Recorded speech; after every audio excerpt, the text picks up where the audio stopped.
Ini semua orang Rohingya. Orang Rohingya ni aku tak tahu macam mana dia boleh buka kedai kat sini. You Rohingya. Cakap semua Rohingya. Diorang jual makan.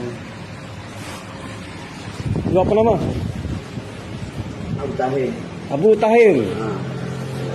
You nama apa? Muhammad Yusuf. Muhammad Yusuf. Okey ya. Ni belah dalam lah, belah dalam.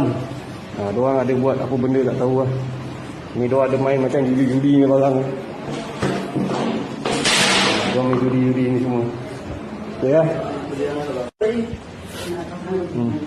Ni belah belakang. Ni belah belakang pula. Ini tak tahu lah diorang ada masak apa ni semua. Minyak paket pasak dah? Ha?